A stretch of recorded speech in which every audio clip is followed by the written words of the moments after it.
Ladies, gentlemen, gamers, and League of Legends patch enjoyers. Welcome back once again to another patch notes review video where I, in all my uomo universale gigabrain mind, will come today and go over the patch notes and tell my opinions on it because I am a great player with great ideas and great game sense. You don't play this game for 10 years and don't know anything. Or maybe you do if you're in bronze. But I am almost emerald, which is the new platinum. Because I'm platinum right now. But anyway, we're back once again. We are after, this is important to remember, patch 13.20 is after the Worlds patch, which I think was the last patch. So the Worlds patch was the big grand poobah of, pro play. They're changing everything for pro play, which, to be fair, from what I remember, because it has been 2 weeks and my mind is going to mush, they did a lot of weirdo changes that obviously were pretty much towards pro, but some of them did, I think, affect regular play. I think they changed Briar, which I don't think we're ever going to see Briar in pro, so that was mainly for regular. But this is where I kind of expect them to go a little bit more crazier, in a sense, with the patches, or with the balance changes at least. So anyway, I'm recording this somewhat early, and I'm recording this on stream at Twitch TV/Tecnics channel, so there might be some flub ups, there might be some unintended consequences to happen, aka my grandparents are probably going to bed soon, so everyone will probably hear me say goodnight to them as I'm using my Giga Uomo Universale brain to understand these changes. So we have to look forward to that. Anyway, without further ado, let's get into it because I have a busy day ahead of me. So, new patch, new jeans, new changes. So, for those of you who don't know, New Jeans, the K-pop band full of very nice women, is doing this year's world song, the world's, as they like to call it, anthem, which I always thought was stupid, but it is what it is. So, yeah, I reacted to the song on YouTube, so go check that out on YouTube if you're not already viewing this on YouTube already. Or if you're on my stream, who knows. Anyway, welcome to patch 13.20.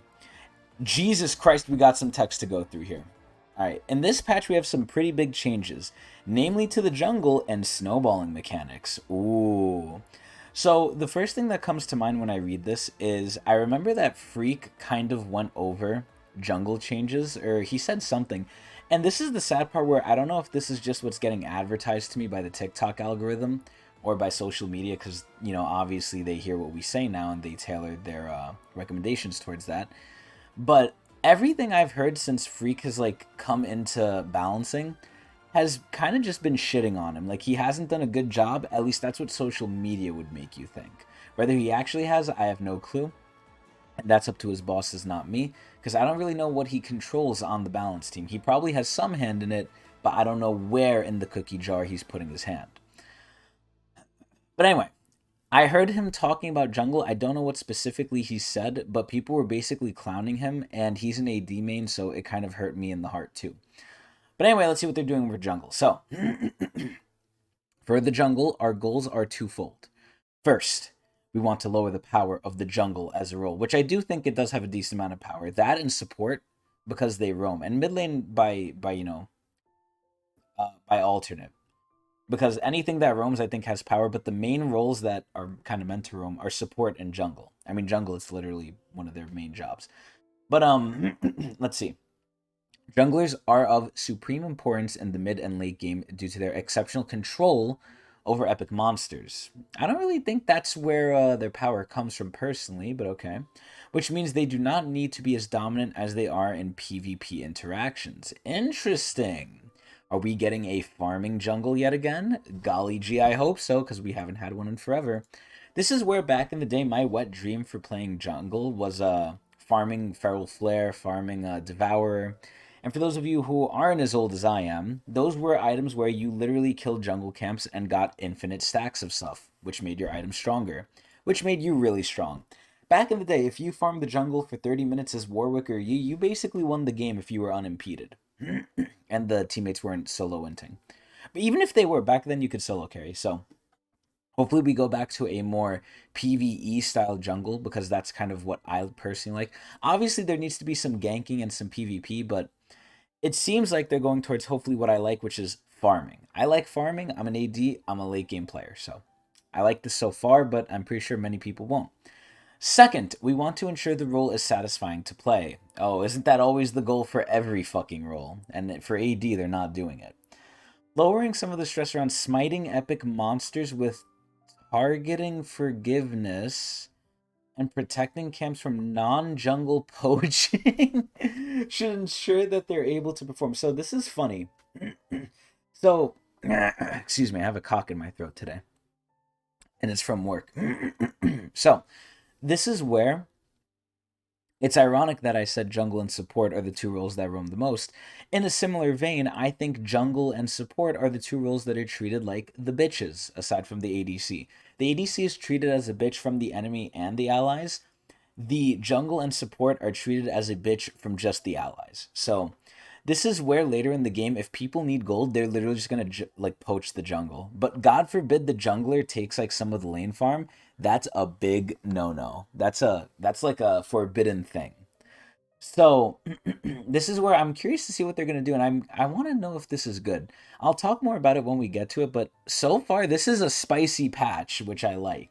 I like spiciness like this. So with regard to snowballing in League, our main goal is to decelerate how quickly teams can snowball early leads so that everyone can access other fun parts of the mid to late game. ADCs, like team fighting and objective planning that should have a bigger role in deciding games, which of recent, and by recent I mean like the last year or two, it's kind of been decided mostly by early game. The games have gone a lot quicker, which depends on your flavor. I personally like longer games because, again, I am a ADC player, as I've been saying. But let's see. So we've got quite a few changes on these topics, so make sure you read more down below, which I certainly will. We also have our usual ballast adjustments, as well as some larger changes to Cassant, Giga Cassant, and more moderate ones for champs like Morgiana and Belvodusi, which I have right here on my friends list, actually. Look, Belveth Voidusi. I added that guy purely based on his name, by the way. I love that guy's name, and I love Belveth.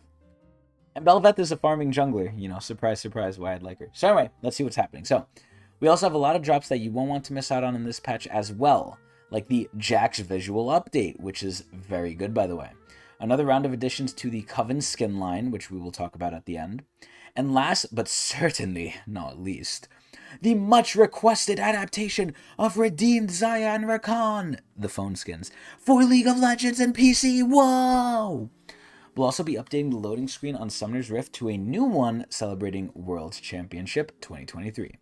So, little nice eye candy there. Lastly, we have some follow-up adjustments to the ranked restrictions and ping adjustments from last patch based on player feedback. And by player feedback, they mean people fucking complained. So make sure to check those out as well, which again, we'll go more in depth when we get to it. So, patch highlights, we don't care because we're going over everything. And especially the skins. We'll go over the skins at the end. But I'm very excited for the Coven line. I'll just say that right now. And we have a lot of skins coming. Or actually, wait, no, do we? Hold on. Worlds 2023 Renekton, Coven Nami, Coven Nila, Coven Akali, Coven Elise, Old God Mord, which should have been Belveth, and Prestige Coven Akali will be available October 11th. Coven Syndra has been delayed to next patch for God knows why. Redeemed Star Guardian Xayah and Rakan will be made available for purchase this patch, the price of a legendary each. If you own the original Star Guardian skins, which I do for Xayah, you can get the redeemed version for 45% off. If you get the redeemed version first, you can get the original 45% off as well. So that's really nice. I'm sad they don't give it to you for free because this is basically a chroma in my eyes. But Riot isn't as greedy, but they're greedier, which is sad.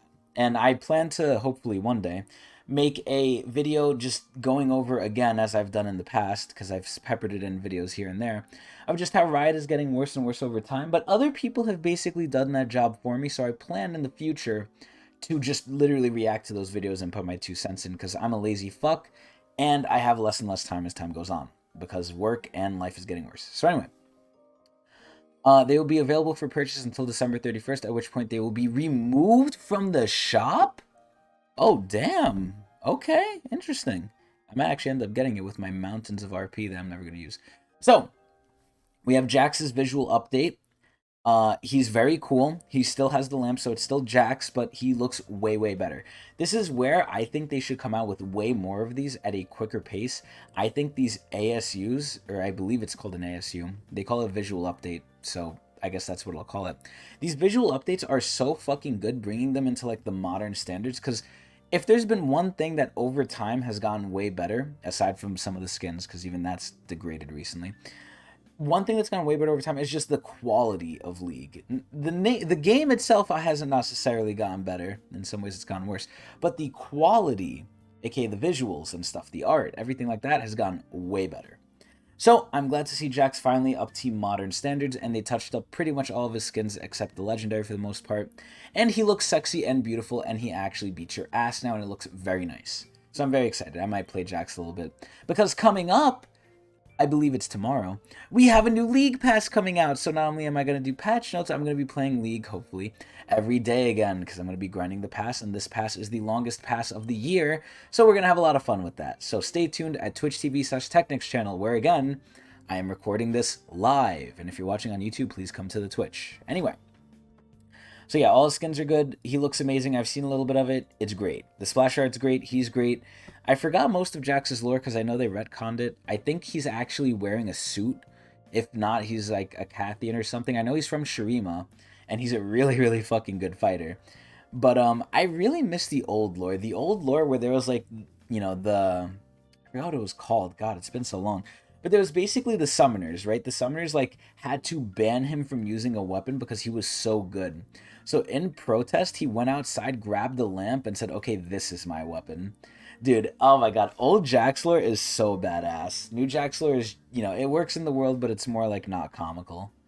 But that's fine because that's the direction League is going, and it's better for sales anyway. So, first up on the chopping block for buffs/nerfs, aka adjustments, we have Akshal, aka Akshan. What do I think of Akshan? I've been seeing Akshan a lot. Weirdly enough, not in any of my games, but in higher elo play, and I don't know in pro, but basically in higher play, I've seen Akshan a lot, so I have a sneaking suspicion he's going to get nerfed. Even though I don't think he should get nerfed, I feel like he's weak, and he's an ADC, right? He's a mid lane ADC, and we all know how those go. So he's not particularly strong, but I guess what he does very well. And if it's the main thing I could think of is like he has, I guess, okay burst.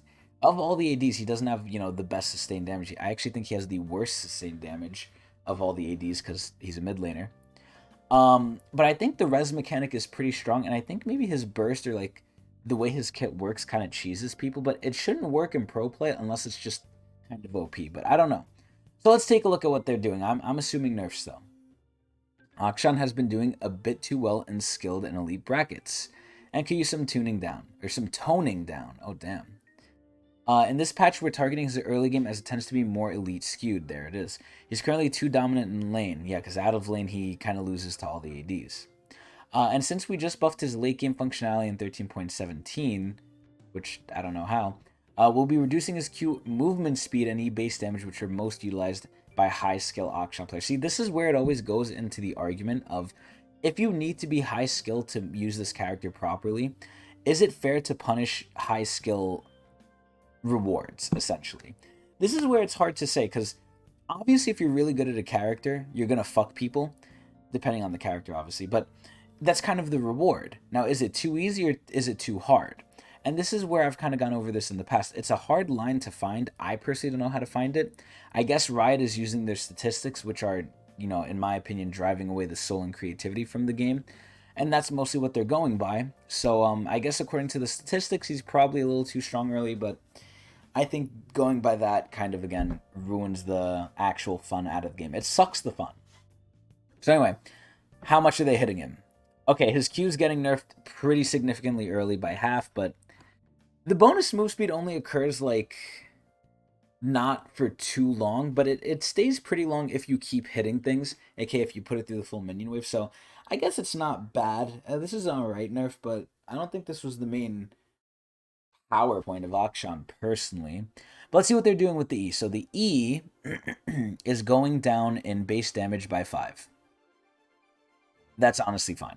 This is where, even though it doesn't look like a lot, he does a lot of shots with his E. So, You know, it's 5 for one shot. If you do 4 shots, that's 20. An early game, that is quite a bit. But anyway, it's not bad. Definitely not bad. But I would say Akshan's probably still alright. He's probably still chilling. Oh, Bel'Veth! I hope they fucking buff Bel'Veth. This is where I think Bel'Veth was so good, and her whole fantasy was late game. And what they kept doing was they nerfed her late game and they put it into her early game.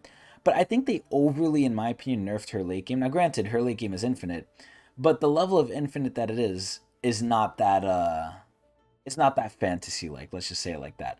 This is where I really hope they buff her. I don't think Bel'Veth is that good.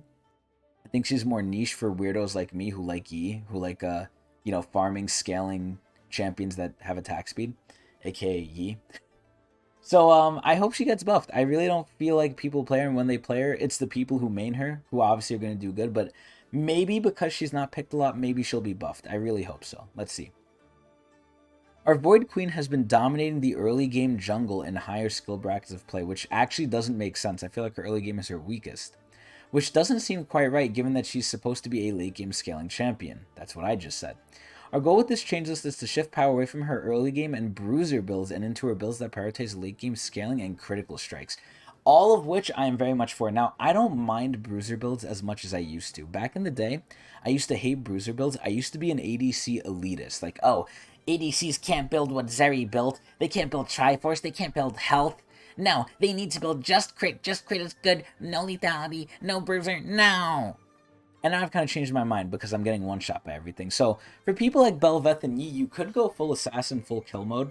And it is fun. It does have its place with certain teams. Oh, here we go. Nah. Kainita. Alright, so that's the first good night of the night. We're waiting on the second one. Anyway, this is where, you know, full damage, full kill mode has its place. But Bruiser is honestly just more better. It's more meta. Which is, it's sad, but it is what it is. ADCs suck. Glass cannons are very hard to do. Hard to pull off. You need to be a mechanical genius. Like moi. Like uomo universale. Like me. So anyway, what are they doing? I'm really scared that what they say here is they're going to shift power, but what they mean is they're just straight nerfing and not doing anything else. So, that's what they've kind of done in the past. Let's see what they're doing. So, bonus attack speed after spellcast. Okay, so this is a straight nerf.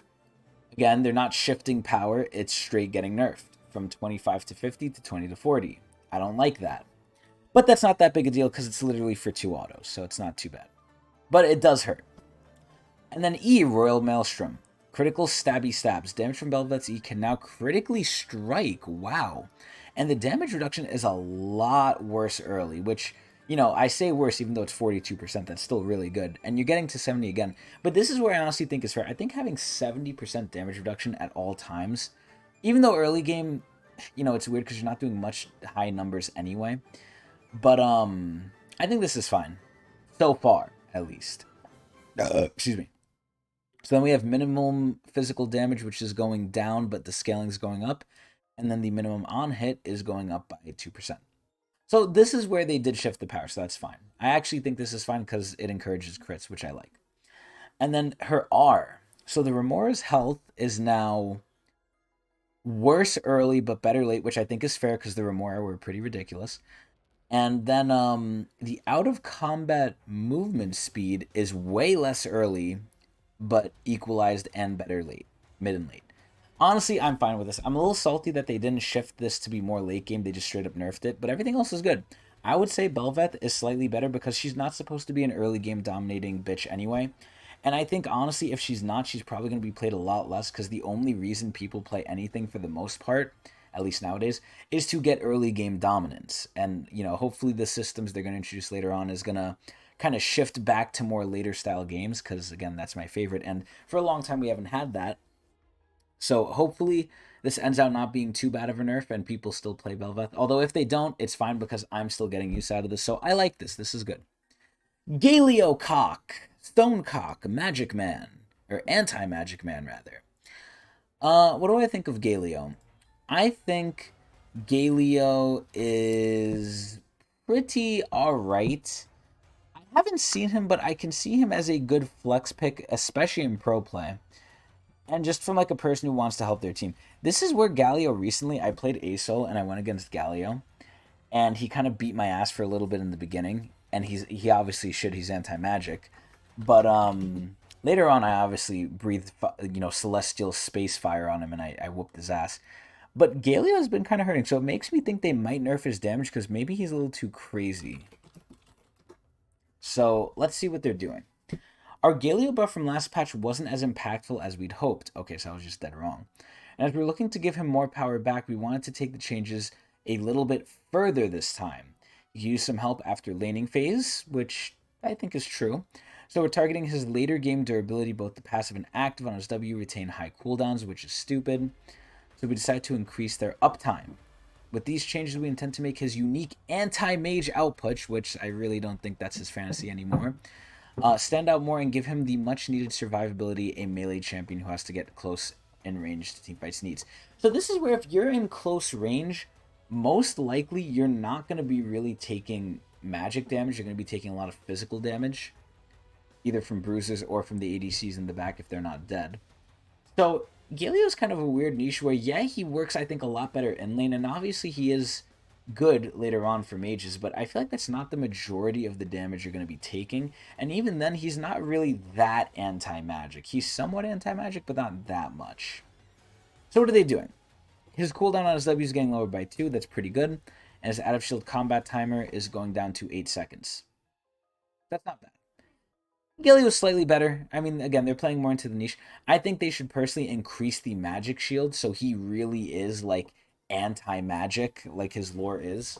And at that point, he's kind of a counter pick, but he's a really good counter pick at that point. So I think they can't overdo it, but I definitely think he should be more of a counter pick than he is now to magic. This is where if they go physical, you go Rammus, the enemy's like, oh, fuck, we need magic.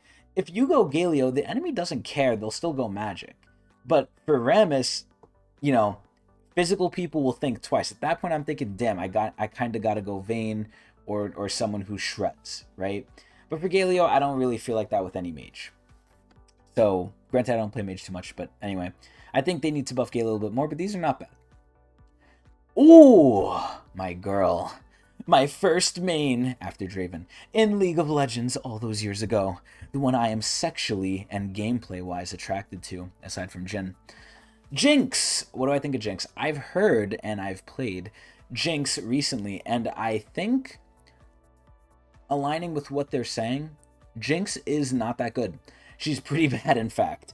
I don't know what happened either. I feel like Jinx should be good, but I just feel like ADCs are not hitting as hard as they used to, and which is weird too, because IE, even though it's a mythic, even though you can't combine it with some of the items that were good for, traditional autoing ADCs that wanted to do a lot of crit damage, even though that's the case where you can't have like the best builds you could have before, IE was buffed to do more crit damage, and Jinx basically is going to, or is supposed to in my eyes, build Infinity Edge, and even then she's not competing.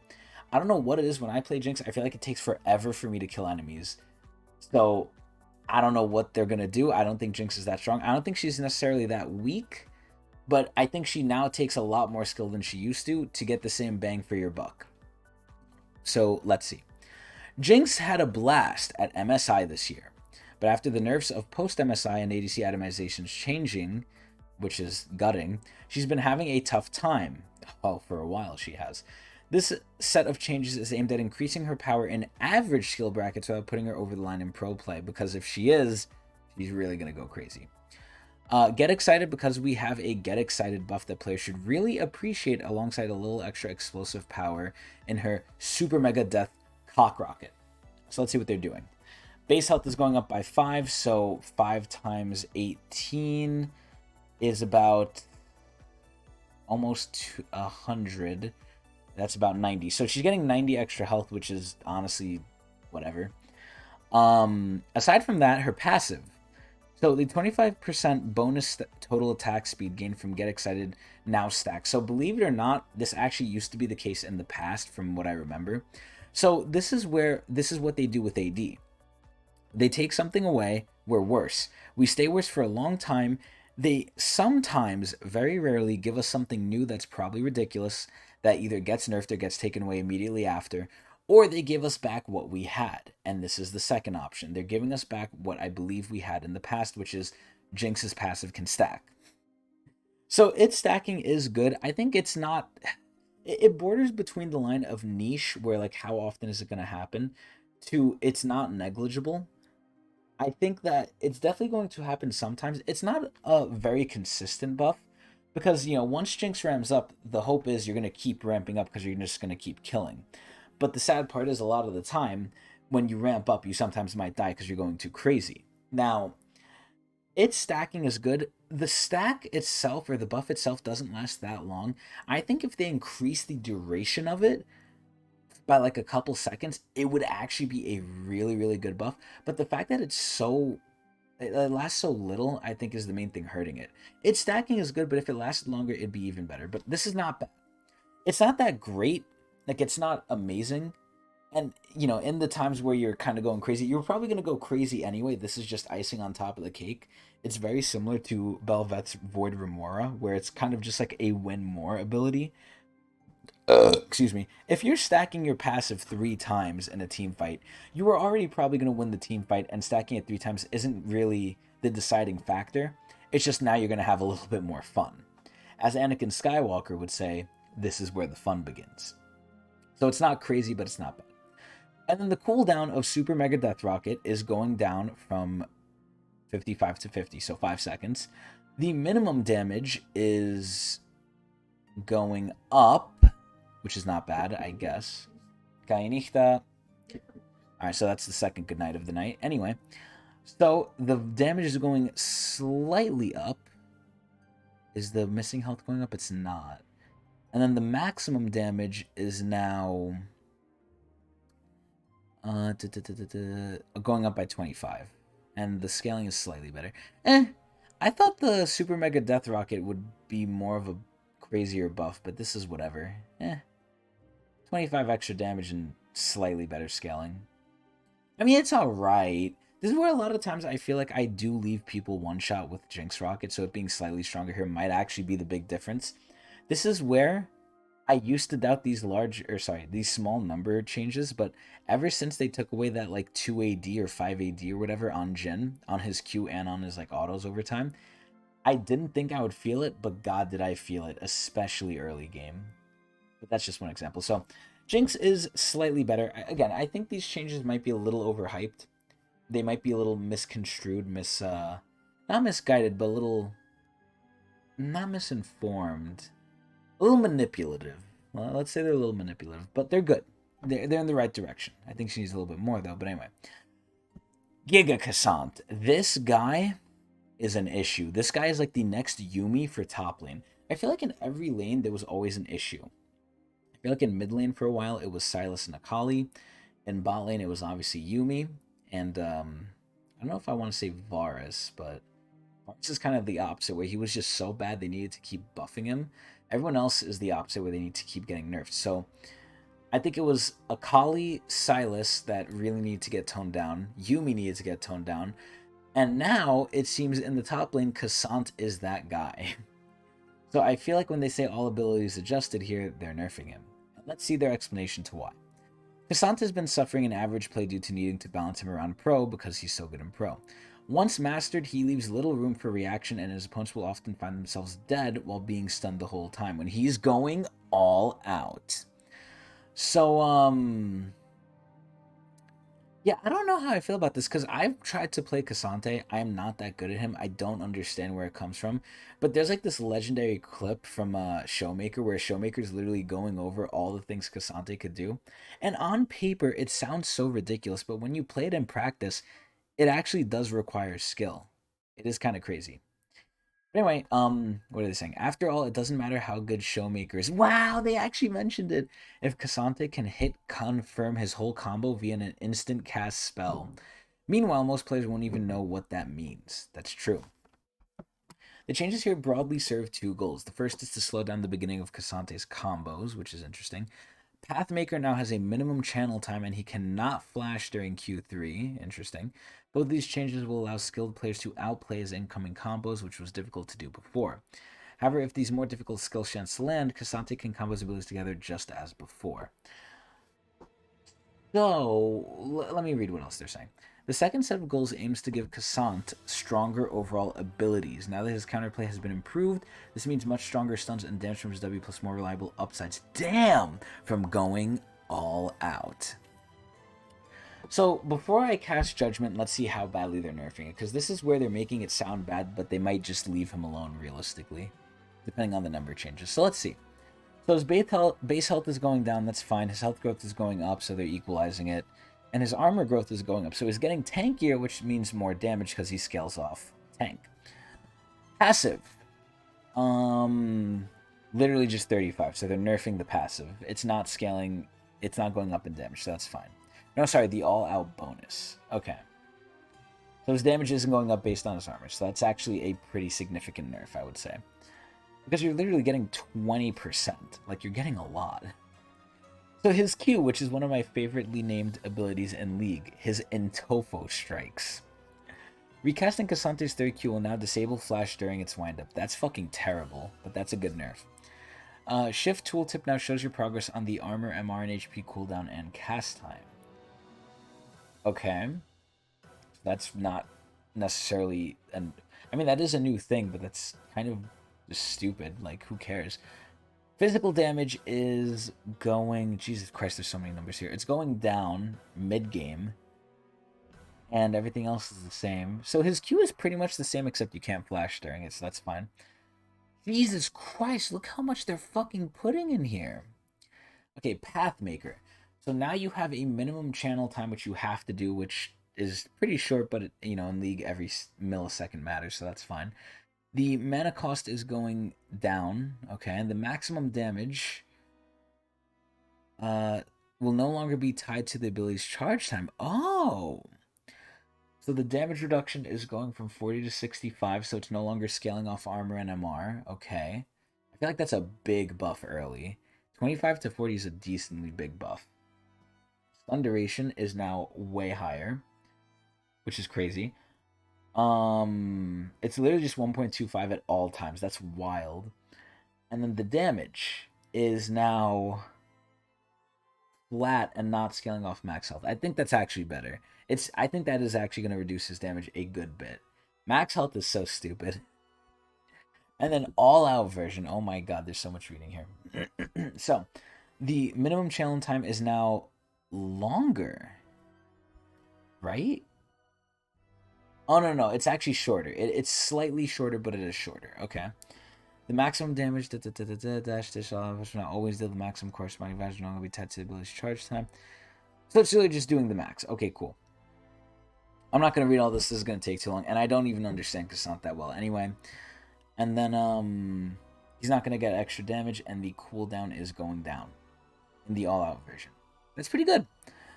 And then finally, another one of my favorite abilities in League, with the naming at least, All Out. So the maximum health threshold has been increased, which, I'm gonna be honest, I'm kind of mind-fucked how this works already. So I think he needs to be... I think he could activate it sooner. Maybe. I'm not too sure. Knockback distance is lesser, so it's going to be harder for him to do. Damage on the initial cast is going very way up, but it's also scaling off AP now, which is weird, because I hope you're never going to build AP on this guy. Damage on successful wall slam is going way down, which is weird, because now they're disincentivizing you, in a way, to land it. It's actually worse if you land it. Well, not worse, it's still better, but it's not as good as before. Attack reset timer has been slowed down to match Cassante's base form. Ugh. All out of stacks. Casting all out will now reset Q. Oh, that's actually a pretty big deal. Wow. Bonus attack damage gained is now straight up just a flat amount that scales less off armor and MR. And his healing Omnivamp has now gone to just healing versus champions. Wow. And Cassante now gains bonus attack speed. Oh, shit. Okay, I'm going to be honest, and this is a big reason why I was trying to skip some of it near the end. I don't understand how these changes are going to land. I don't have a good grasp on Cassante. I feel like only the pros do. I'm not even going to try to take a stab at this. I don't know if he's going to be good, bad, worse, better. different playstyle, I honestly don't know, because look at how much is here. Look at how much numbers are here. It's like you have to be a mathematician to understand this bullcrap. So I'm gonna assume that Cassante still might be good based on just what I feel from everything. From my knowledge, from like my big things in League, right? From my big grand time in League and all my knowledge with my uomo universale brain, I think he's gonna be good, just in probably a different way. Where now he seems like he's actually gonna kill you a lot more. Granted, you might be able to kill him.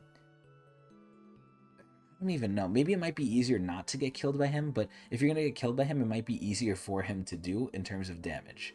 This is weird though. Fuck Cassante. Fuck Giga Cassant. Anyway, Kaisa. I feel like this was a long time problem of the bot lane too. Oh, I should have said Kaisa when I was saying all the people before. Kaisa was a person for a long time that they had problems balancing, and they had to keep nerfing her and nerfing her. So Kaisa is kind of a meme at this point, and it's an accurate one too. In pro play, what do people always scream because she's always played and she's always a problem and she needs to get killed? Kaisa, Kaisa, Kaisa, Kaisa, Kaisa. Like, that's the meme of pro play, that they're going to scream Kaisa and they're going to scream Gragas. And I don't know why those two champions come to mind, but at least for the Kaisa one, I can ascertain the validity of it. It is pretty true. That Kaisa, even to this day, is still really good. Her kit is basically an AD assassin, which already, as an AD, you're trying to kill people, but you basically have the mobility or the get around of an assassin to single out someone you need if you're, decent, and kind of do what you need to do and then get out too. You have like not an escape, but you have the invisibility, which is extremely good.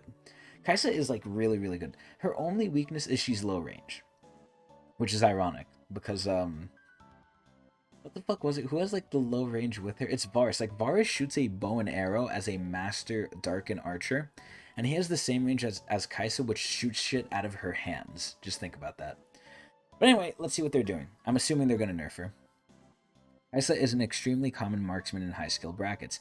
I'm surprised they didn't nerf her last patch for Worlds, but I guess they want Worlds to be somewhat fun. The fact that she's so frequently blind pickable in highly skilled play has led to us to believe that she doesn't have enough weaknesses, even though they've nerfed every build Kaisa has had. AP, AD, mixed, you name it. On hit, crit, again, you name it.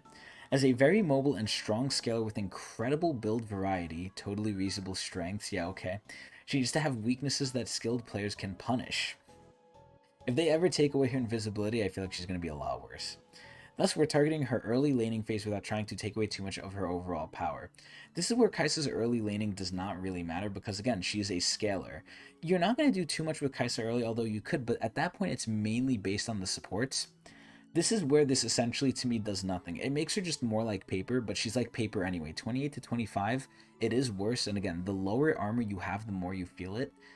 Where 2 doesn't sound like a big deal, or is it 2? No, it's 3. Where 3 doesn't sound like a big deal, but it kind of is when it's this low. But even then, I don't think this really tackles the core of Kaisa, and Kaisa's still going to be good. This is a nonsense nerf. This is legit a nonsense nerf, which I'm happy about. I'm happy Kaisa's still good. Milio! What do I think of Milio? I haven't really seen him. I don't think he's that good. In my opinion, he's more like a Yuumi, except he's supposed to be similar to Yuumi in that they're supposed to just suck off the AD. However, what happened with Yuumi is Yuumi would just abandon them, and she would help whoever's actually fed on the team. And then the ADC would do nothing all game. Now, they kind of tried to change that by making Yuumi kind of need to, like, stay with the person she's attached to the most, which theoretically should be the ADC, but isn't always. This is where Milio's kind of the same way, where Milio, I think, kind of shits himself in lane. I think you need to be really good at Milio to have, like, a decent laning phase with him and the AD. Because any ADC paired with the support, where the support relies on the ADC to be the runner of the lane, where they need to engage, they need to poke and stuff, I think that's just a recipe for failure. I'm more of a traditionalist. I like the supports that set up everything for the AD, and the AD just kind of has to drill on themselves in auto. But this is where any support that kind of relies on the AD to do most of the heavy lifting in terms of like poking and catching people out and stuff, I think it's just a recipe for failure for laning for at least the majority of people. And it just ends out to them being better mid to late game when they can actually support the rest of the team when someone's going to do that anyway for the AD. Because certainly this support can't. And by this I mean the passive ones. Yumi is the same way. So this is where I don't know how I feel about him because I haven't really seen him. Granted, I haven't been playing League in a while, but yeah, I think Milio would need a buff, especially to laning. This is where I really hope they increase his laning because I feel like that's the weakest thing, and you need to be really good to have decent laning with Milio. Because again, you're relying on the AD most of the time to like be the strength of the lane, whereas I think early game the supports should run the lane, and they mostly do. So, Milio's been feeling pretty down after his heavy passive and protection nerfs due to his extremely strong showing in Pro earlier. Again, if you're really good, this character is going to be really good. With these changes, we're looking to bring back some power that was taken away and add exciting systematic interactions with a meaningful change to his passive. So, what are they doing? On fire, burn damage now counts as Milio's damage even when applied through allies, so Milio might steal the kill. Allowing it to interact with a select number of items like Hextech Purifier, burn damage will still grant the ally who applied the debuff the kill. Oh, never mind, wow. Preventing Milio from accidentally KSing. Oh, sorry, confirming kills. Okay, so that's actually a really good buff. I think that's actually an insanely good buff. That is a sleeper great buff. And then E, warm hugs, which us as men definitely need because we are lonelier than ever right now, me included. That's why I need people to come to the stream at Twitch TV/Tecnics channel so I could be less lonely and so I don't have to go to work anymore. So the cooldown of E is going down by 1 second. I think that's fine. I think the biggest crux of Milio's kit is obviously his W and his ult. The Q is alright, the passive is alright, the E is probably the second best thing if you disregard the W and the ult. But let's see how much they're buffing the shield by. So the shield is getting buffed by 20, and that's about it. And you don't build heavy AP, so that's not really going to change anything. So the shield is 20 points better. It's something, but it's really nothing. And then the ult, which for some reason applies healing, and I forgot about that. It has slightly better AP scaling, but again, what I just said is Milio doesn't really build that much AP, so this is kind of diminished. If this was on a mid laner, it'd be better. Milio's not a mid, he's a support. He does not build AP like that. So this is a wee change. So overall, the best thing to happen to Milio is definitely his passive. Everything else is sort of icing on the cake. The passive buff is definitely the cake. But Milio is decent. I don't think this is going to necessarily improve the main issue that I said with him, which is again his laning. I mean, it definitely helps overall, but I don't think it helps in any crazy good way. So Milio is pretty much the same in my eyes, barring the passive. He's slightly better. So Morgana, what do I think of Morgana? That is a very interesting question. I think Morgana is very dated, very old. I don't think she's that good. I think the main thing with Morgana is similar to Milio, except we just have to change the abilities around. I think Morgana is basically just a black shield and an ult. The Q helps, but at this point in time, the Q is only for one person, and there's a decent amount of tenacity in the game now, especially with ruins items and stuff. Where back in the day, more Q used to be a lot more oppressive than I feel like it is now. It's still pretty good, but you gotta look at what it's competing against. You have people like Rel who could CC the entire team with a lot less effort than Morgana needs. Like Rel has an engage, Morgana kind of has to flash in. Morgana's kit doesn't necessarily mesh too well with itself. The passive is pretty good, but the passive is sort of like pretty good only for her, and not in any real meaningful way. This is where look at Rel. Rel's kit complements itself very well. Morgana's kit kind of doesn't make sense because look at the ult. You ideally want to be around the whole enemy team when you're ulting, right? Similar to Fiddle. So look at what Fiddle has. Fiddle has a sort of pseudo teleport, a little dash that he does when he sucks himself off and he ults. Morgana has nothing. She has a single person catch out, and then she can run at them without getting CC'd until the magic shield breaks, which is pretty fucking fast. So her ult is kind of like a weird mismatch with her kit. I always go back to the Silas Nico example where if they switch their lures and their kits, I think it'd be perfect. But we can't work with what ifs. So I think Morgana's really weak. I hope they buff her. But let's see. Morgana has felt weak for a while. Right. But it's been difficult to buff her due to her high ban rate. Yeah, those are only from the bad people. This patch we're buffing her ult to ensure it continues to be worth casting as the game progresses. Well, it is. It's just hard to actually execute. I don't think they need to make it more worth. I think they need to make it more secure. If they were to increase the range on this, I would say that would be a great buff, but I don't think they're ever going to do that. But it's slightly okay. So, but slightly increasing the E cooldown to give CC supports more windows to interact with her. We're also helping out her mid lane and jungle with buffs to W scaling. This is so stupid. This is where Morgana, her kit obviously is mismatched a little bit, like I just said with the ult. But this is where also, I think the main problem is she has 1 foot as a support, 1 foot as a mid jungler, right? And she's not even a good one either. She's not good at whatever she does. Her best thing is, in my opinion, support. But she's not bad at the other things, but that's a problem. So anyway, let's see what they're doing. So the W is getting buffed by 3% AP scaling. Wow. And it's doing slightly more damage. Only to monsters. Okay, cool. She's a better jungler. And then the cooldown of the Black Shield is going up by 2 seconds early. This is where, I don't know if I'd say this is fair, because if the Black Shield was just like easy CC and vulnerability, fine, this cooldown would be acceptable. But the fact that you can break it with magic damage kind of makes me question a little bit if this is too much. Now, granted, it's only early. Later on, it equalizes, which I think is fair. And this is where you actually might have an argument, excuse me, if you're kind of stupid, but an argument nonetheless, to actually max E first. You should always be maxing Q first, but now there's a little bit of a better argument to max E first if you're just trying to be defensive and if you can't aim for shit. But that if you can't aim for shit, you should be playing Morg anyway. But I think without the E, Morgana kind of really just loses her footing. Because if you need a good Q, get Lux. Lux's Q hits 2 people, and it probably does more damage. Morg's Q is, it roots you for more, but it's 1 person. I feel like it's slower, and it's just not worth it. Well, it is worth it, but I don't know. It doesn't feel as good as it did. So Morgana basically becomes a Black Shield ult bot. Because later on in the game, the more the game goes, I feel like the less and less the Q matters. It still does matter for catchouts, but it's not as important. So I feel like nerfing the E is a little bit scary because I feel like it just puts Morgana way more lower in terms of whatever niche she's kind of holding, which isn't much. So, her ult. The bonus move speed is increasing. Thank God. It's not by much. I think it should be by more, but that's one way she can kind of help herself actually do her, the crux of her kit. The stun duration is now getting increased with level. Okay, that's insane. 2-second stun under ult is actually a really good buff. Holy shit. And then the magic damage is going up by 25 and then by 10% scaling. And it'll hit twice too, so that's actually a decent amount of damage. Wow.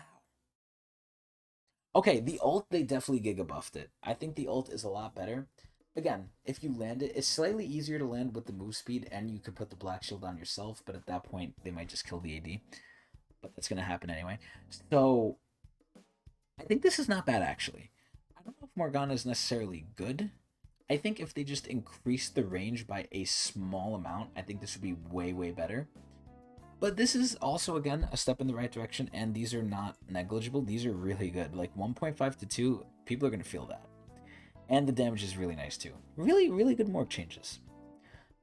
Oh my god. It's Quindolin. I feel like I never see Quinn, and I feel like they always play her in higher up play, and I don't get it because I feel like she sucks so much ass.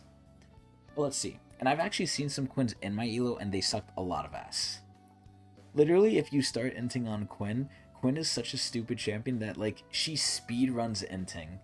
It's almost like Briar, except Briar can't do it that fast. Quinn, she can respawn, get to lane the fastest, and then die the fastest as well, because she's an ADC. So, definitely a little scary, but let's see what they're doing. I miss when Quinn had the Valor transformation. That was so funny. So, we made changes to Quinn in 13.17 after we identified she was getting incredibly squishy.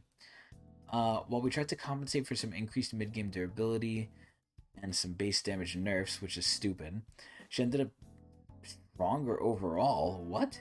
This patch, we're taking a more holistic view at the champion with, again, their magic number this patch, 2 goals. Nerfing her on average and granting her better gameplay for her and her opponents. I feel like the first and second one kind of conflict with each other, but whatever. Why base health? They always do this shit, that's why.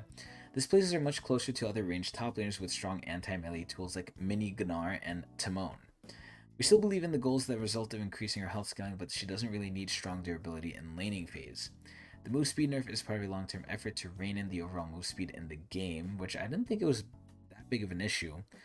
Like, aside from maybe Rammus, Quinn, Hecarim, if only, I feel like aside from that, those are like the main move speed people that kind of abuse it, but they're meant to abuse it. So I don't know how I feel about that.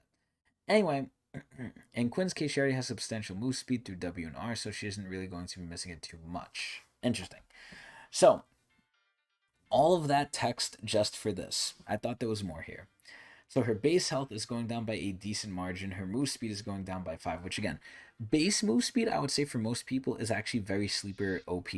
For Quinn, it's like they said, you get a lot of move speed from just using your kit and from Valor, so I actually think this isn't too bad. I think this is actually somewhat fair, if anything. And then the attack damage growth is going up. Okay, cool. Yeah, Quinn is basically the same. She's slightly worse, I think. She's slightly worse, but not by much. Quinn is still Quinn. You could still turbo int on her. We have Zweed. I haven't seen Zweed in a while. I think Zed has kind of fallen out of favor. I honestly don't know what to do with this fucker. I feel like it's just a broader issue of assassins are not doing that well. But, I don't know. I mean, I would love to see some Zed buffs. I mean, I wouldn't because I'm an ADC main, but I would in reality if I wasn't living in ADC land. So what are they doing? While the vast majority of Zed players max Q first and E second, as they should, W max second is currently better and is growing in popularity. Oh, this is giving Zed expectation breaking ability uptime, which is fair because assassins suck dick right now. As he's also acquiring plenty of haste through his items. Since we're addressing the items with the 2024 gameplay changes, we're looking to nerf his incentive for maxing W, so they're just nerfing the cooldown. This is mostly intended to nerf his W max second optimization while not affecting the majority of Zed players, as they put their second point in W at level 14 when they already have a lot of haste. So what are they doing here? They're increasing the cooldown if you max it by 3 seconds, which is, to me, honestly fine. I mean, again, I'm not a Zed player, I'm not a Zed aficionado. I really feel like Zed isn't that good. I feel like nerfing him kind of doesn't make sense, even with all his stuff being up a lot. I feel like that is how the champion is meant to be played, because this guy's supposed to just have his shadows always available. So lore-wise, power fantasy-wise, I think this is fine. And I haven't really seen it be an issue in my games or anyone's games. I don't think Zed is oppressive. So I think them nerfing this is kind of them just not really liking Zed. Who knows? You know, it's funny that they did it after the Worlds patch, just in case Faker wants to play it. But anyway, yeah, Zed's slightly worse. I don't know by how much, but I feel like assassins are not that good. And maybe Zed was the oddball out because he had so much uptime, which I think should be, you know, I think it's fine. Because Zed is Zed. You know, his main thing is, what does he do? He just does damage. And who's he do it against? Mainly the ADC or the squishies. And even then, he can only really do it to one. So, I think this is a little This is a little, why would they do this? Ziggles! What do I think of Ziggles? I think Ziggs is a mediocre mid. I think he's, sadly enough, better played as an ADC, even though I hate him being played as an ADC. But even then, I haven't seen him being played at all. So he probably sucks dick. So they're probably buffing him. Ziggs hasn't been his bubbly booming self, so we're giving him a buff that we hope his mains will appreciate. His Q, while intended to be a bit unreliable, could miss in situations where players expect it to land. Yeah, it could literally hop over them. So we're looking to revert the nerf all the way back from 4.11? What? That's near the season where I start. If not, that actually is the season where I started officially, technically. I did play before season 4 intermittently, even in Europe when I went to Greece. But I didn't play it like seriously like I did. I would say season 4 is the season I really started playing League, which is insane to think about that we're in season 13 now. It's almost been 10 years since I've been playing League, bro. That's crazy. Well, technically it has been, but been playing League seriously. This is actually wild. I played League in fucking high school, bro. If I could go back and tell my young self what what would happen, I would tell him to invest in a lot of shit and pick the winning lotto numbers. But anyway, can't change the past, only for the future. So, what are they doing? His explosion hitbox on the Q is slightly bigger. I don't think this is that big, but a buff's a buff, but it's kind of a weenie buff, but this is okay. This is alright. Moving on to the items. Blighting Jewel. So Blighting Jewel is the only component of Void Staff, and it is a pretty good, if I had to say myself, penetration item. Some people literally just get this and then they just sit on it and then build Void Staff later because it's really good. But it was nerfed recently, so let's see how it stuck. Blighting Jewel was nerfed in the durability update of 12.10 when all champions gain extra magic resistance. As a result, is an underpowered epic item. We don't think it needs to be weak, but still shouldn't be an item players are comfortable sitting on without upgrading all the way to Void Staff like I said they were doing. So the price is going down a little bit. This is pretty good.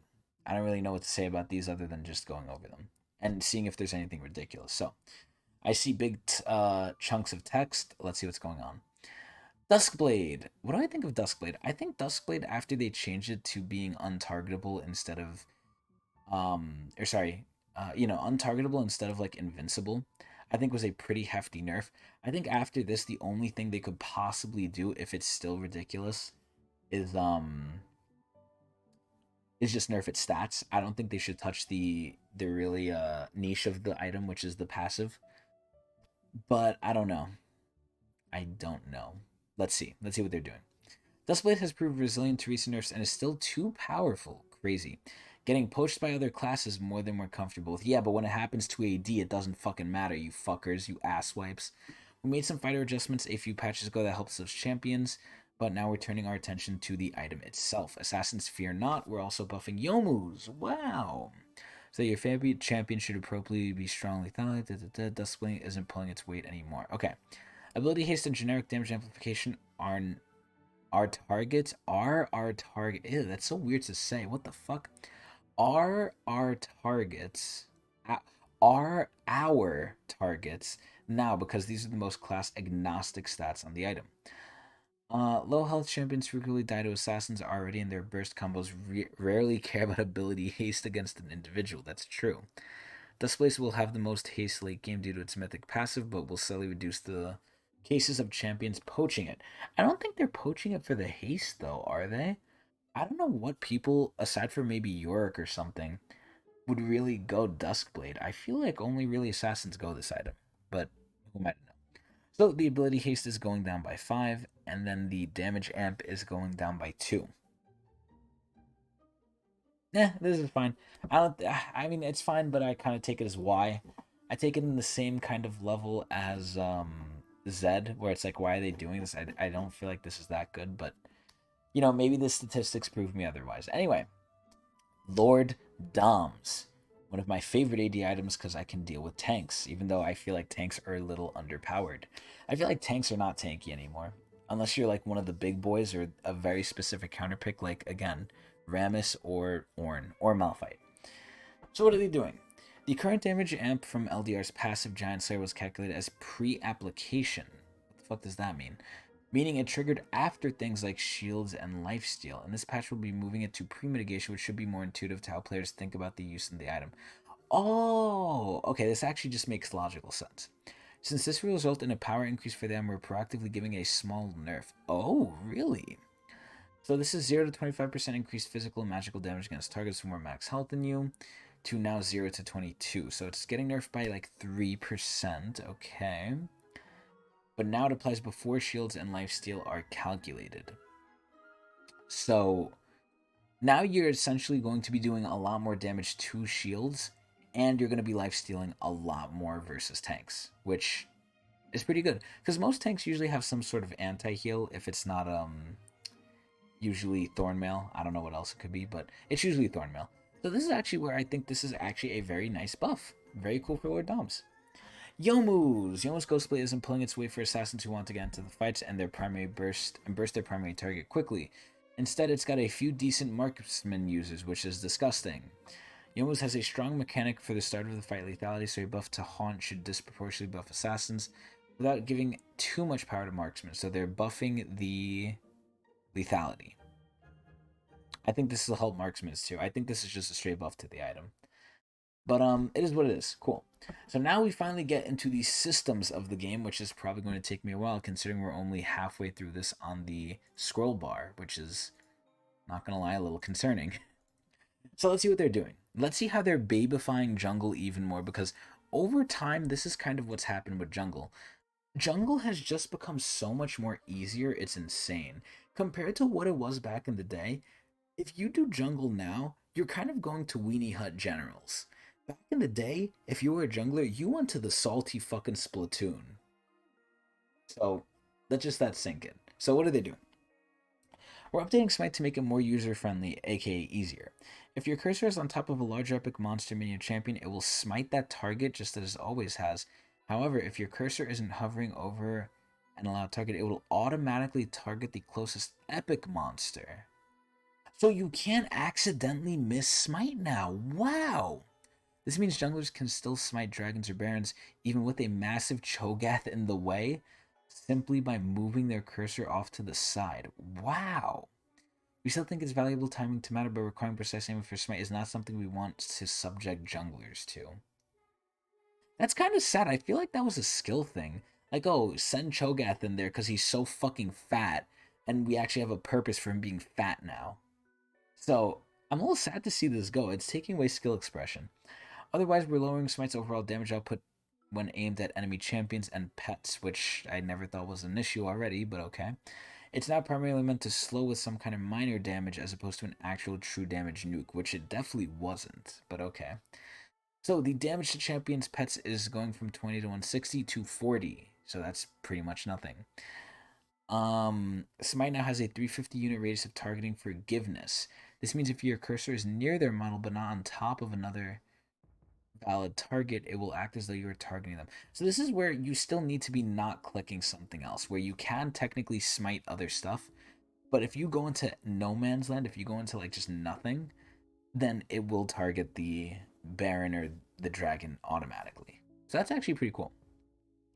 So it's going from a spell to a proc, so it will no longer trigger on spell effects like Demonic Embrace, similar to Ignite. Wow. And then Primal Smite. 50% of Smite's damage to 100% of Smite's damage is now in the AoE. Okay, cool. I think while this is making the game slightly easier, I think that's just kind of it's not necessarily a bad thing, I guess, in this sense. Even though it's, I don't want to say it's fully a good thing, it is taking away some skill expression, but it's taking it away to like the very lowest level where a lot of the times where this would have been an issue are so niche. I think it's fine. I think it's fine to add it in because the actual times when it comes up are so off, not often. So I think this is okay, but excuse me, death by 1,000 cuts or easy by 1,000 uh, band-aids. I don't know. But yeah, the game is ever so slightly getting more and more easier, at least for jungles. So what are they doing for the jungle companions now? Our goal with these changes are to trim some hard to appreciate or simply overpowered aspects of the avatar upgrades. So I'm pretty sure they're going to nerf the green jungle pet, but let's see. For example, most players haven't noticed the epic monster damage reduction. Moss Stomper's tenacity made it too hard to disengage from enemy junglers, and Gustwalker's move speed made it too easy for junglers to cross the map quickly. We'll keep an eye out for the jungle item balance after this patch to ensure that each of the pets still has a viable place on the roster. This is where I think the pet that needs the most help is the red one. I feel like the red one does fucking jack shit. Anyway, let's see. So, junglers with Primal Smite no longer take 20% less damage from epic monsters when 2 or more allies are nearby. I think that's fair. I think fighting for these epic monsters, it used to be hard. You used to require the whole team, and even then, you had to kind of watch out. Which, that's really only the case for Baron now, because Baron reduces your armor and MR the longer you fight it. But aside from that, and even with that, I don't think that's nearly enough. I think these should be living up to their name. These are epic monsters. They should be epic. They should make you fucking have to, like, really try to take them down. It used to be harder, now it's so easy. But anyway, I agree with this. This is good, but it's only for the jungler, so it's whatever. So the Gust Walker, aka the blue one. So now you get less move speed in a brush, and killing a large monster gives you less bonus effect. Okay, so Gust Walker is just worse. Wow, I didn't even think it was that good. Moss Stomper's shield is going... Wait, what the fuck? It's getting buffed? Wait, what the hell? I thought this thing was too good already. What the fuck? Moss Stomper, Tenacity, and Slow Resist. Moss Stomper no longer grant the user Tenacity or Slow Resist. Oh, okay, that's why it's so good. Okay, so it really is just a shield now. Wow. And then Scorch Claw. Any damage to attacks and spells. This means that Smite will no longer trigger Scorch Claw's slow and burn. Oh, that's what they meant by new, because it was applying the damage from the actual pet. Or the special, like, proc of damage. Okay, interesting. This is fine. I think that's honestly fair. I feel like the only instances where this happened was, like, if you're at a range or a melee and you're like, fuck, let me just smite them to get it off. But realistically, this shouldn't really matter. This shouldn't change you proccing it. Okay, so let's see how they're changing the game itself. I guess we're still on jungle. Jesus Christ. So, normal camp health. With these changes, we're looking to slightly slow down clears after the first clear. That's good. With level 1 and 2 being identical to how they are today, the biggest additions is now health now scales past 11. Oh? Blue and red buffs scale harder late game than regular monsters, since they do provide twice the number of buffs that they used to. That is true, because now you can share them because everyone's Ivor now. The Raptors change will slightly close the gap between AoE and single target junglers who typically wait for their pet to clean up the small Raptors anyway. So, wow, yeah, they're raising the health by a good bit. Holy mother. Ooh. So things are slightly tankier. Okay, so slightly slower clears, which is fine. For those of you looking to put all the numbers into a spreadsheet, this one's for you. Oh my dear god, I'm not reading all this. Okay, so things are slightly tankier. We gotta see how that lands. Rift Scuttler. So Rift Scuttler is an important objective. It used to be the most important objective for a while. This is where you were defined in your worth as a jungler if you could get first Scuttle Crab or not. Which means it needs to have an appropriate amount of health for its value. Its rewards also need to align better with other jungle camps. Yeah, see, that's the problem though. If it aligns too well, people, don't bonk me. People end up prioritizing it too much, which again, for a while was the case. So what are they doing? Since other camps only scale in experience, while Scuttler increases in both gold and XP with adjusted Scuttler's rewards. Okay, so what are they doing? So the health is going up by a shit ton. Wow. The gold given is going up, which is good. And the experience given is going up slightly. Okay, cool. So Scuttler is more important. Hopefully not as important as it used to be, but still pretty good. Holy lord, they're really changing the whole ass jungle. These are enough changes to like almost be considered fucking like preseason or some shit. What is this? But they're boring as fuck too. They're literally just number changes. So I have the pleasure of reading all this. Oh my god. So with the list of changes, we're taking a small swing at the shape of jungle clears. We had a few goals here. First, we're trying to limit the degree that junglers can fully heal from a short trip to their jungle. Capping the pet heal per second and converting the monster kill heal into percent missing health should keep junglers from easily healing back to full HP because healing is lower on average. Oh yeah, they made sure of that. We're slightly reducing monster attack damage in the early game and otherwise just smoothing out AD progression. It's worth remembering that large monsters also deal some percent current health damage. Damn. So these changes are actually pretty small in practice. So this is where I'm a little confused. Riot wanted, in my eyes, everyone to be able to jungle. This whole new pet system bullshit, it made jungling a lot easier. And not in terms of them telling you how to path and stuff, but in terms of actually being able to jungle and how healthy you would be and how well you could do it. These pets have provided, in my opinion, unseen access to the jungle, and they've even been pushing people into the jungle that shouldn't be there, like Darius and Zed and stuff. So this is where now I feel like they're kind of going back on it, where they're like, okay, now we want the jungle to be not as easy for people. People, not anyone should be able to jungle. Because back in the day, if you were not a good jungler, even if you were in the jungle role, if you were not a good early clear jungler, you would be fucking half dead by the time you did your first clear. Almost no one is like that now. Like almost everyone is like pretty good after their first clear because there's just so much healing and like safety with the pet and with smite. So they're kind of reining that back, but I don't know how to feel about this. We're just going back and forth to how the game used to be to how the game is. But anyway, finally we're updating the jungle pet scaling rules. As of today, buying resistances is substantially worse than buying bonus health, which unfairly hurts tanks. Well, tanks, like I've said, have been getting the shaft. So, these changes will mean companies will scale... Oh, sorry, companions. I said companies. As well, regardless of whether their owner itemizes health, armor, or magic. Meanwhile, we're lowering the conversion of offensive stats, since they already increase clear speed on their own. Due to the substantial increase in pet damage, though armor and Mars scaling, we're implementing a generous cap onto pet healing, which mostly just exists for edge cases like Rammus, who creates a huge amount of bonus armor. What the fuck does this even mean? Oh my god, what is even happening here? Okay, so it looks slightly less. Oh my lord. Health restored on largest monster kill is now going to just missing health. So you won't die, but you won't be too healthy either.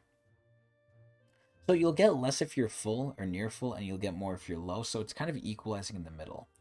Then mana restored is just missing as well. So same shit. So they don't want you being near death, but they don't want you being A-OK. Which I think is fair. I think is fair.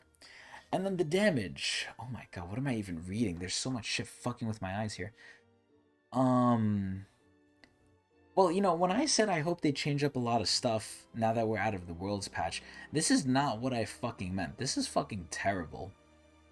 So anyway, Jungle Companion damage is now getting lessened, I think. So it's no longer scaling off bonus AD. And the armor and magic resistance change made that bonus armor will provide similar damage per gold to bonus health. What the fuck? Okay, so what the hell? So the bonus AD is just gone. And the armor is still there, the MR is still there, except it's greater. And now the health is still there too, though. Oh, bless me. Jesus Christ, I don't understand this shit. What the fuck? Okay, and then companion damage radius. This makes it less likely that your companion will damage epic monsters while fighting rifts. Like, wow. That's kind of just like a bug fix, I would say. And then companion heal is 70% damage dealt. Okay. Companion heal per second cap. Companion heal per second is now capped at 12 to 45. I don't understand what the fuck this even means, man. I guess it's worse. I don't know. Okay, so here's the one I'm more interested in. Anti-poaching adjustments. Junglers should not feel the following changes, but they should be something.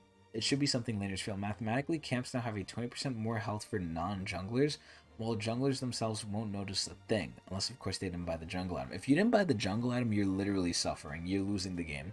If you don't lose the game, then like the enemy sucks cock. This means that laners will have to rely on lane minions a bit more than they currently do, and junglers will find camps poached less often than they currently do today.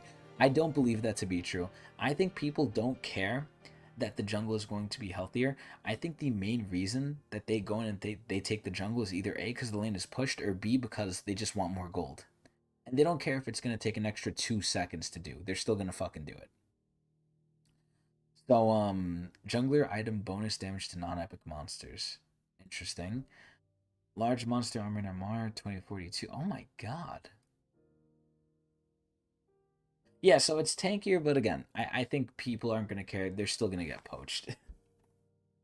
Anyway, lane minion experience adjustment for junglers. Because we're enacting some protection for junglers to have their own camps available, we'll also be implementing some changes to disincentivize junglers from poaching lane minions, which I think they already put in the past, but I guess they're doubling down on it.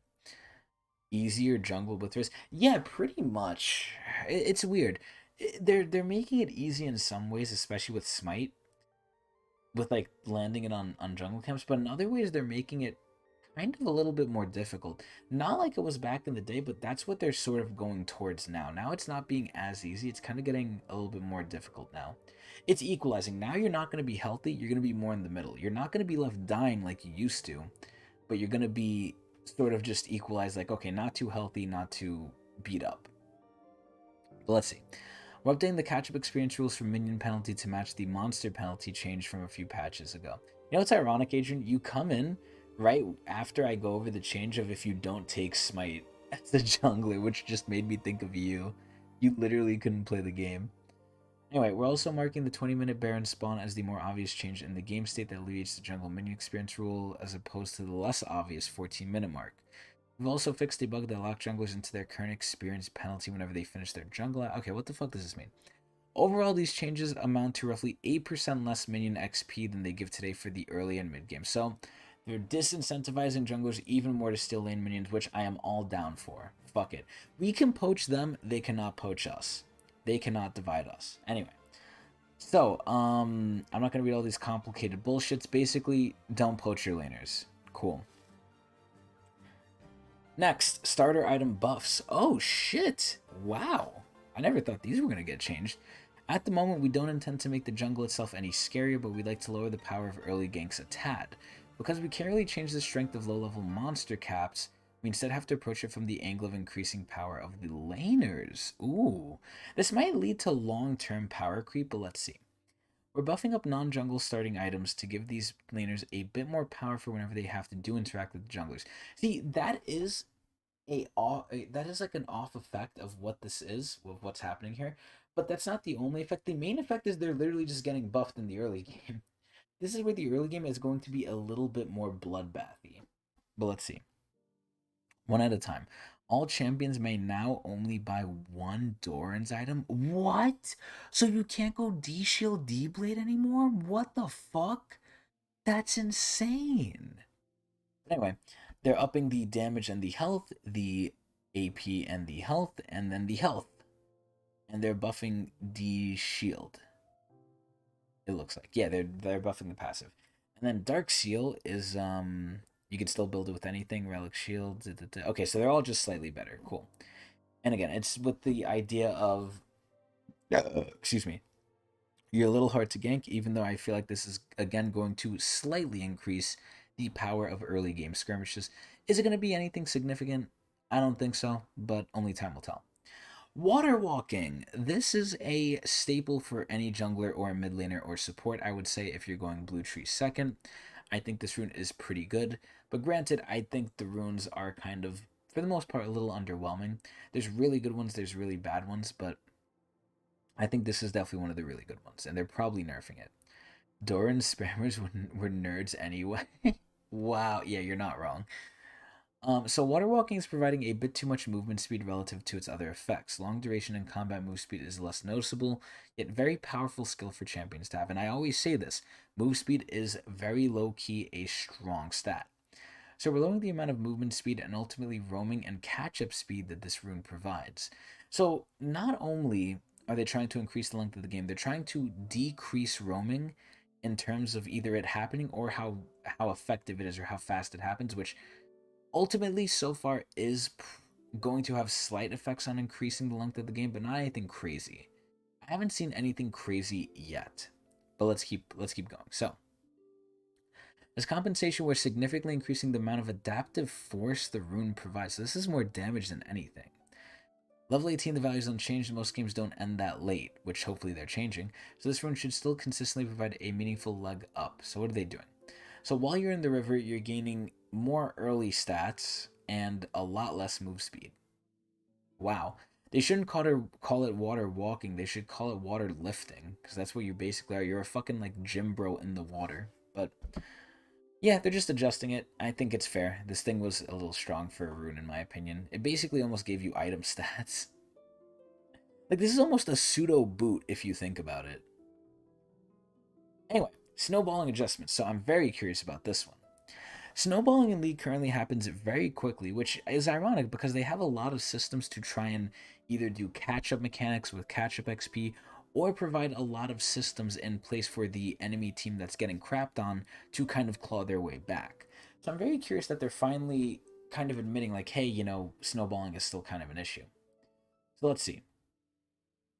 Anyway, so the games feel like they're being decided in 15 minutes. Yeah, and part of that is because of the teammates just giving up. But anyway, this doesn't allow players to experience a lot of the other fun aspects of lead outside of laning phase, ADC, like late game team fighting, objective contesting, planning, satisfying item breakpoints, and macro play, as if NA was good at that. This problem is more prevalent in high levels of play, but it still happens more than we're comfortable with in all skill brackets. To address this, we're making adjustments to how many of these systems in League that can contribute to the issue of how quickly games are decided. Whatever the fuck that means. Whether this is through gold not affecting rune outputs, shorter death timers, allowing behind players to get back to lane sooner, or dragons not offering as many stats for the winning team, these are all intended to create more and more time, or more time to play before a game feels decided. So again, these are like pretty big changes. I knew stuff was going to get shaken up after the Worlds patch, but again, this is where if they added in like an actual significant visual change, because these are more back-end system changes that as you play you're going to feel, but they're not really flashy or like cool. These are more just stuff that kind of needs to happen. But these are amounting to, I think, the amount of changes that would be in honestly a preseason thing, which is crazy. Our primary goal is to decelerate how quickly teams can snowball early leads so that everyone can access other fun parts of the mid to late game, which we believe would be a bigger role in deciding games. So this is, if they do this correctly, this is an inadvertent buff to ADCs, hopefully. These changes will reduce the amount of games that are/feel doomed to 15 minutes. Yeah, right. They're gonna work the god's magic if they do that. And ultimately increase the quality of solo queue games as a result. Oh, I'm sure that's what they want us to think. So anyway, they're first tackling Drake. So Drakes offer a sizable amount of stats that the winning team generally gets access to. Yeah, and they have a monopoly over it. If you start getting dragons, you kind of just don't stop. While contesting Drakes is valuable to the game in both solo queue and pro play, we believe there's room to reduce the amount of stats the Dragon Slayer stat gives, and to buff the soul to incentivize still taking them. That's true. So they're incentivizing, again, they're nerfing the early mid, and they're incentivizing the late when you have all of them. I think that's very smart, actually. We're not including Chemtech among these, since the power level of the Dragon Slayer stack and the soul is already in a reasonable state. Okay, so, let's see. Cloud is getting nerfed by 2%, that's fine. Hextech Drake is getting somewhat nerfed, that's fine. Infernal is getting nerfed by a lot. Infernal is kind of wee-wee now. Mountain Drake is getting nerfed okay, and then Ocean is getting nerfed, but it's not that bad. Cool. And then the souls are getting buffed respectively. So, Cloud Drake is going up by 5, that's pretty good. Hextech Drake is going up even more. Infernal is going up by 20%, pretty much. Mountain Drake is getting a bigger shield, and Ocean is getting slightly more healing. Okay, yeah, this is good. It's just shifting the power away, which I agree with. This is actually really nice. It's not that impactful, but again, there's probably going to be a lot more changes. So, Rift Herald contributes plenty to snowballed game states due to the large amount of gold on kill, the empowered recall, and the Herald itself solidifying leads. Excuse me. Not to mention the tower plate gold it can potentially secure. We believe there's room to reduce the amount of reward that it gives. So when you kill it, you get less gold. Okay, cool. Baron. Baron is currently too reliable to take safely and too fast to burst. I feel that, and that's what I said before. These epic monsters aren't epic anymore. They're wieners. They need to make epic monsters be feared again. You should need the whole fucking team to do them, or have very, very extreme examples where they could be soloed with like a Belveth or a really fed Master Yi, or someone ridiculous. I think Baron is too easy to take, and if you have a team, you kind of just kill it within like 10-15 seconds if you're kind of doing good. It's insane. So anyway, this gives the winning team access to a very decisive objective post 20 minutes, increasing health to prevent Baron from being bursted down quickly, making it more contestable. I agree. I wish they just did other things, but the health is, I guess, a right step, but it's kind of small. So, death timers. As part of reducing overall snowballing, we'll be reducing early death timers, as dying once in lane can be quite punishing today. Once broken off to get a minion advantage, turret plates get closer. So they're basically making it so you respawn slightly faster so the enemy can't pillage you as much, which is fine. This is cool. Turret plating, they're lowering the gold. I think this is fair because turret plating really put you ahead. It really fucking put you ahead. So let's see what they say. Similar to the reasoning for the death timers, are also reducing the turret plate goals where we reduce the amount of rewards. So you're getting less early, which is, you know, this will slow down the game. How much? I don't know. Do I think it's a good amount? Time will tell. I'm leaning on the side of no, these are kind of really, really tiny, and I don't think there's enough of them. But again, a step in the right direction, and I could be wrong. So, rune adjustments. Dude, how much shit is in this crap? This is like fucking preseason, I swear to God. Anyway, while most of the changes we've talked about thus far target gold access, these adjustments affect how effective gold is on the rune system. The goal is to reduce snowballing, which they keep saying, by decreasing gold scaling through the rune system, as players already get plenty of power from items and experience, not to mention these ratios, Their main intention is to reduce snowballing, which they keep saying again and again. A secondary goal of this adjustment is to reduce the amount of damage. Oh.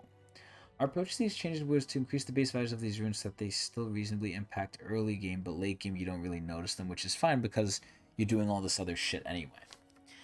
So, I wish they would tell us the max damage. Here we go, the max damage. So it's going from 32 to 28. And for AP, it's 54 to 48. Yeah, this is whatever. Oh, God, they're going to nerf lethal, aren't they? No, not lethal. It's already bad enough on ranged people. So attack speed per stat is going down slightly, but not bad. And then for ranged, it's going down even more slightly, by like 1%. I think this is fine, honestly. If they're going to nerf it, this is a very reasonable, fair nerf. So that's fine. Electrocute is slightly better, but scale's a lot worse. Um, Dark Harvest, which I feel like needs a massive overhaul because no one uses this crap except maybe Karthus. Maybe. Now deals slightly more wood, but this rune is ass. No one uses Dark Harvest, honestly. And then Arcane Comet, which I feel like is like a little bit of a bait. That's slightly better, scale slightly worse, and so on and so forth. Fleet Footwork now heals a lot more base, but doesn't scale as well, but that's fine. First Strike, a little bit less. Taste of Blood, a little bit less. Cool. Or scales a little bit less. Okay, so those seem to be all the changes because the ARAM is up.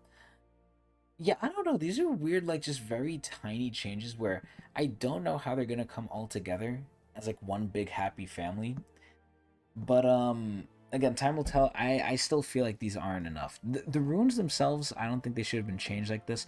Everything else, I feel like they should have went a little bit further with, but they might do that in the future. Again, this isn't preseason, and I feel like they're doing preseason levels of like actual system changes to the game, which is crazy. So anyway, ARAM adjustments. We're not going to read too much of these, even though I love ARAM, which I'm going to again be playing soon once the League Pass comes out, which is tomorrow. And then behavioral system, following up on the ranked restrictions. Oh, here we go. So I love talking about this. So recently, last patch, they introduced the restriction of if you're mean and ranked, you have to play normal games to get back into ranked, which is a good idea in theory, but people had, I think, rightly so, concerns that you might be causing Prison Island to get released into the common populace. And this is where Riot was like, no, no, it's fine, it won't happen. No, these people will surely like just play the game and try and win. And I even offered some suggestions, right? And these suggestions might not be the most lenient, they might be very extreme, but at that point, we're trying to punish people, right? We obviously want to be fair. Listen, it's fair because this is a free to play game and you're a fucking shithead and you need to learn not to be a shithead. Now, granted, Riot is kind of going into the direction of being overtly censoring, but I still think the punishment should fit the crime. If you're doing stuff enough to where you're getting banned from ranked and you need to play games, you better damn well have to win those fucking games. Make it 3, make it 2, whatever. Don't make it too crazy because people can go on 5-game losing streaks. But at the end of the day, these people need to learn there's consequences, and if you need to win and you go on a losing streak, oh well, you're gonna fucking learn. So anyway, following up on the ranked restrictions we introduced last patch, we're going to remove the ability for ARAM and rotating event game modes to count towards reducing the ranked restriction. Thank the fucking lords, at least those will still be fun. Regular Rift is still going to be miserable. ARAM and rotating event games will no longer count towards the 5-game ranked restriction penalty, thank God. Because I literally saw people were running it down. Now, I didn't see it in my games, but I saw it from others where people were going like 0-42 because they were literally just running it down. It was so fucking funny. It was so hilarious. Anyway, that's pretty good. And the ping adjustments, did they give back the pinging the alive function? That's the main thing I want.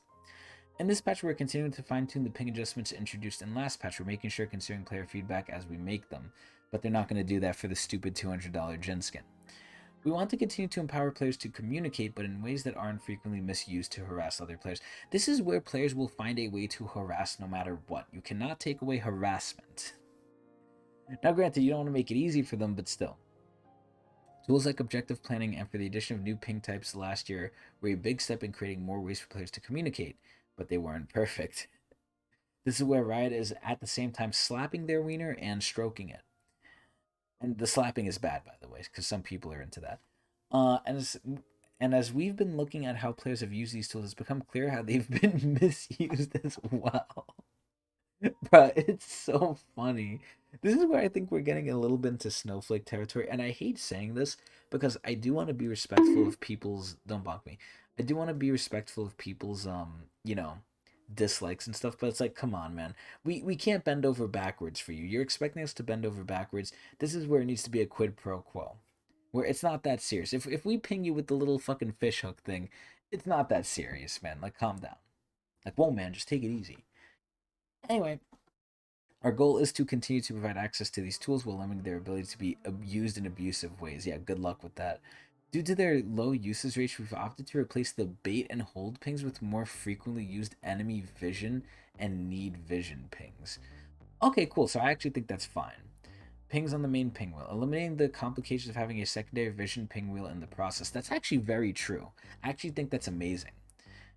Although I'm sad if they take it away completely, because I still want the second pinwheel, or the ping wheel for the vision, because I have that bounded to a specific key. So I really hope they don't take that away. But anyway, we will continue to monitor the usage and read player feedback. So let's see. I'm pretty sure people are going to complain about this. Allied scoreboard pings are now sent to your pre-made party instead of self only. Okay, that's fair. For 10 seconds, I mean, listen, the main way to solve all these is just make it so it's off by default and you can turn it on. Anyway, for 10 seconds after getting a champion takedown, all allied scoreboard pings directed at your champion are visible to the team. Oh. Oh, so you can you can suck your own dick. Okay, cool. The bait ping has been replaced with the enemy vision ping. The hold ping has been replaced with the vision ping. Okay, cool. The vision cleared ping and the vision ping wheel have been removed. No, so they actually removed it. What the fuck? That's actually really sad. Wow. Worlds Clash. Worlds is here. The formation. Da, da, da. Dude, they need to bring back ARAM Clash. I actually play that Clash. That's so fun. So participate with a premium ticket will finish between 1st and 7th place. Get 1 champion skin permanent. For all Worlds Class participants, premium and basic will finish first. 1 Worlds event capsule. Wow. And then with premium tickets, 1 championship. Damn. Oh, so this is the big one. Oh, shit. Worlds Clash is a 16 bracket instead of the usual 8, so there's going to be an additional level of rewards based on the number of wins and losses. Nice. Oh, they actually tell you the rewards too. No way. Oh, shit. Ew, they actually give you fucking ward skins? That's disgusting. 975, 1350. Okay, so if you get 3 wins, 1 loss, you get a 1350. What is the best thing you can get from this? Let me see. So if you get 4 wins, you can only get as good as the 1350 and a 975. So you can't even get a legendary. That's kind of sad. Yeah. But you could get a World's Orb and Capsule if you get first, which could get a good skin. So that's good. And then the premium ticket also gives you... Oh my god, you could get fucking a legendary with that. 1 chibi icon? No way. Wow. Jesus. Okay, cool. So the premium ticket is definitely pay to win. Or not pay to win, but it's pay to get really good rewards. Mythic shop rotation, no one gives a flying fook. Oh look, Neopax Jax'S is back. Wow. And all the prestige shit is coming in, and this is leaving. Cool. Bug fixes and quality of life. Very cool. Alright, now we can finally get to the skins. So, the new world skin. Every year, I can confidently say, Riot, again, like I said before, with most things with the skins. Now, not everything, because now some of the skins, especially the legendaries, are kind of sucking dick. But most of them are just improving over time. The world skins is definitely improving. World's 2023 Renekton, not only is it a great, accurate pick, it's a really good skin too. Excuse me. So that's really good. Redeem Star Guardian Zion Rakan, basically the light versions, which again should have been chromas, but whatever.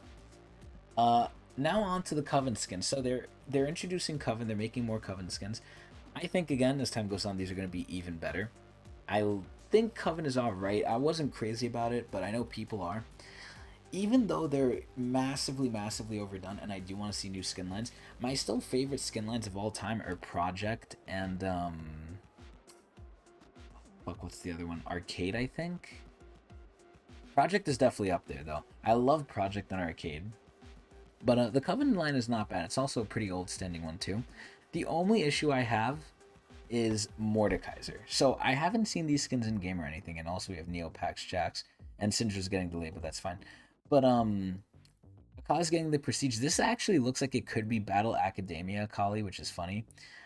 The Mord thing, unfortunately, it's Mord. Mord is Mord. He has so many skins anyway. It's like, what the fuck? Coven Elise looks pretty good. Looks very similar to Death Blossom, though. Just red. Coven Akali looks almost like Crime City, but that's whatever. Coven Nila looks really fucking sick. I almost thought this was Vladimir mixed with like Aatrox or something. Because that looks like a darkened sword. And it's not even a sword, it's a whip. But it looks really weird. This is where, again, these splash arts are getting like a little misleading to me. Where I thought this was like some blood hemomancy bitch. So, it is Nila though.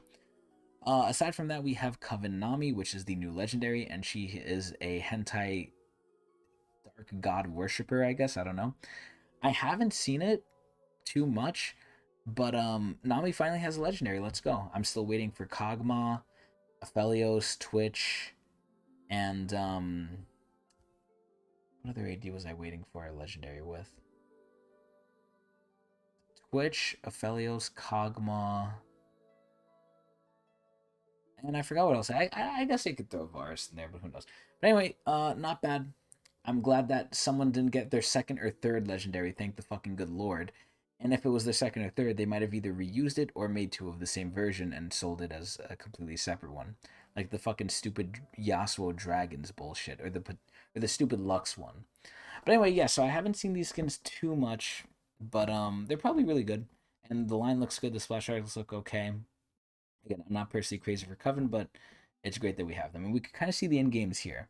So Neela looks pretty cool. Neela almost reminds me of Lee Sin with this model, and this is where again League is a big. They're very big on clarity, and like champion allies and stuff. For the splash arts, I think their splash arts they're literally coming out with so many they're overlapping, and I'm confusing sometimes some of the people on here.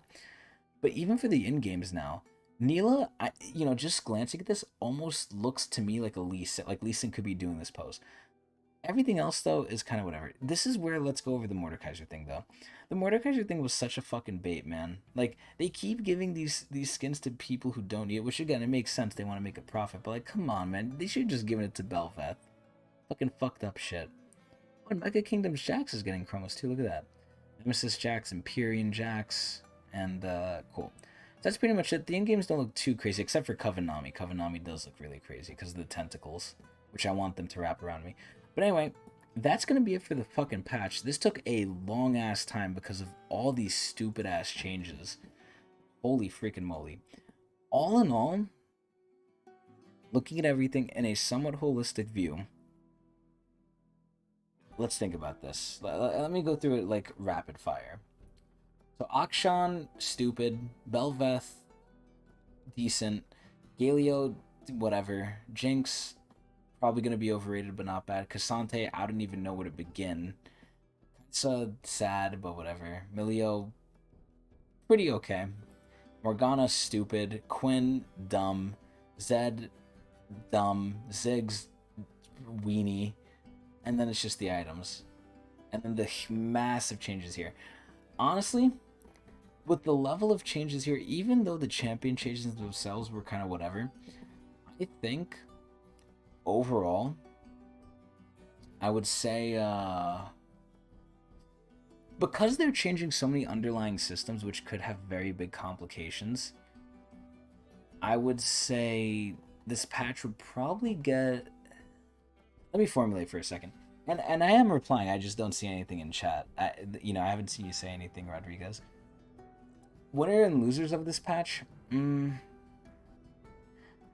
I guess it depends, because the Cassant changes are like the biggest fucking changes of the whole thing, but I can't understand them because it's a literal fucking like mathematician's essay. Like, what the fuck is all this crap? Look at this. Look at this. Who wants to read this? Who's gonna understand all these numbers, right?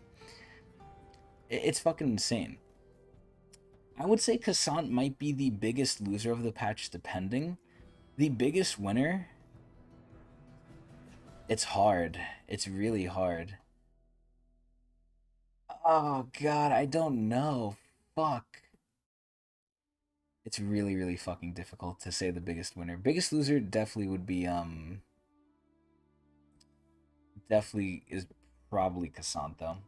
Biggest winner, I'm just gonna say Jinx, because you're passive, like, she got everything, though. I'm not responding on Discord. Oh, yeah, I have Discord muted right now. I have Discord muted usually when I stream anyway, so... It's nothing with patch notes, it's just I mute it when I stream now most of the time. Anyway, if I remember to at least. Anyway, overall, after much consideration, I'm honestly going to give this patch like a 7 out of 10. I gotta see how the changes land, but I'm going to give Riot something I haven't given them in a while. I'm going to give them the benefit of the doubt. I'm going to say, hopefully they actually do increase game time. I hope that the games do last longer because, again, I'm an ADC player. So it's in my benefit, and I think it's better because League should be a longer game in general, and it doesn't feel good to get into a game having it to be done 15 minutes. Now, on the reverse side, it's not good to go through a slog fest for 20, but who knows. I'm going to give them 7 out of 10 tentative. We'll see how these changes land, hopefully in 2 weeks when we do another patch notes. And hopefully they will have actually increased games. And this is where I don't doubt that Riot will definitely stroke their fucking weenies when they give us the stats and the results of the stats that they have, that they're definitely collecting. But anyway, I would say 7 out of 10 Mark Miles. That's going to be it. I have a lot more shit to do today on Twitch TV/Tecnics channel where I stream this live. Hope you guys enjoyed, and I hope to see you there.